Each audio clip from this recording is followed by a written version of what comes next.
But you do need to know what the argument is. You need to be able to know what a gun is, what it does, how it works. If you're going to join and say, this gun has to be taken out. Why? Can you tell me why? Listen to the media and what they say about guns. Making sure that we don't have high-capacity, rapid-fire magazines that allow mass killings. Maybe we shouldn't have high-magazine clips. Gas-assisted receiver firearms. Machine gun magazines. And what sounded like automatic rounds. Seeing if we can get automatic weapons that kill folks in amazing numbers. If I wanted to fire this on full semi-automatic, well, why do we need jumbo clips? The best build they could get out at that particular time. I actually don't know what a barrel shroud is. I think it's a shoulder thing that goes up.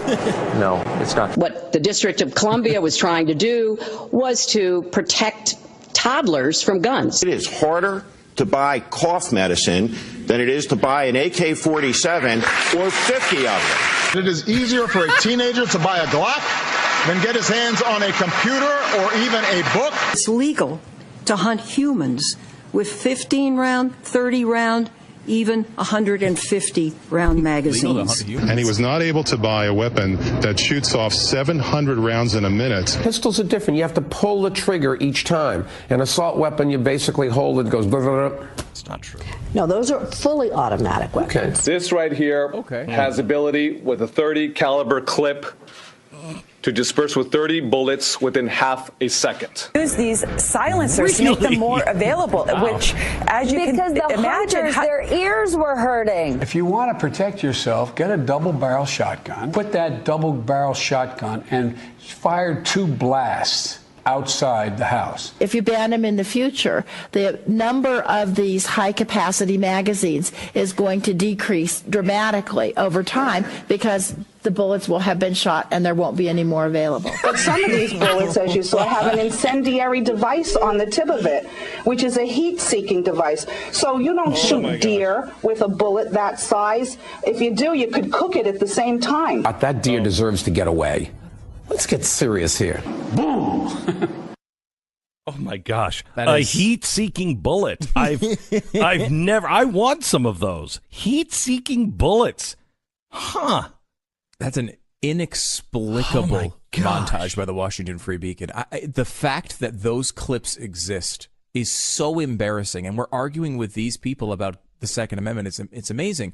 And first of all, but this is, if I want to turn this into a full semi-automatic weapon, it either is or it isn't a semi-automatic weapon. You don't turn it from a John Wayne 6-shooter into a semi-automatic.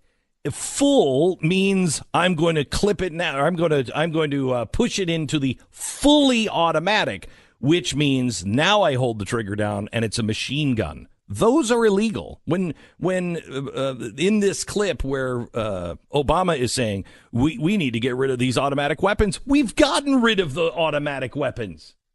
There's a ban on those. You have to have. I mean, it takes you a long time. It took me a year to be able to go through the process to get the license to be able to have a fully automatic weapon. It is probably, the ones I have are probably $800 guns. I paid over $20,000 for each of them. I have 2 of them.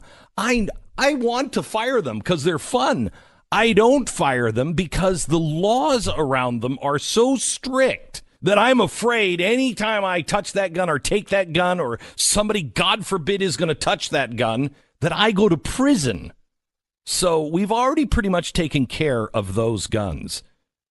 You notice that the bad guys have stopped getting those? No. You know why? Because you can make one if you're handy, if you can just read a book and you're good with tools, you can find somebody or make it fully automatic. You can do it. You'll also go to prison, but I don't think the guys who are either the choice is I know somebody who can make one of these for me and just going to keep it quiet because I'm a drug dealer, Or I'm just going to go buy one. I don't care if it costs me $100,000 because I'm a drug dealer. Yeah, a guy in, I think it was California, just got arrested because he had built several weapons. Like, he was banned from having them, but he had built them himself. Yes. Because that's, in reality. In today's world with technology, you don't have to be a gunsmith to do it. But again, going to the arguments here, when you're asking us to take you seriously when you go for a semi-automatic assault rifle ban, you don't have to. I am not a gun nerd. We have had this happen before, and it is frustrating, I will say, because there's an op-ed in the Washington Post, and they were like, people are just gunsplaining to you. So you bring up an argument, and they just pick apart all the things that you said that were wrong about the details of the guns, and that's not important. That's the left's new argument, because they don't know anything about guns. They've given up trying to act as if they do. And now the argument is, stop acting like I can't have an opinion because you know more about guns than I do. Okay, all right. Then you know what? I'm going to stop. I want you to stop acting like I have no right to opinions on race because I'm white. Right. I want you to stop telling me that I have no opinions on abortion because I'm a man. All right, you can't have it both ways. It's ridiculous. But I don't agree with that, right? I don't agree either. You can't have opinions. You don't have so to. You can. But you can have an opinion on the Second Amendment, but you cannot make the case about a certain gun being banned if you don't know anything about that certain gun. Yeah. No, it's true. And what's interesting about it is there is one time where you can, I believe. You can make an argument when you don't know anything about the difference between semi-automatic and automatic, or handguns and shotguns and assault Or if rifles. you're the vice president and say, take your shotgun out and fire a couple shots in the air. Yeah. It's illegal to do that. If you were an NRA member, you'd know that, Joe. You'd know that. You'd know that. But you know when it is okay to have that opinion?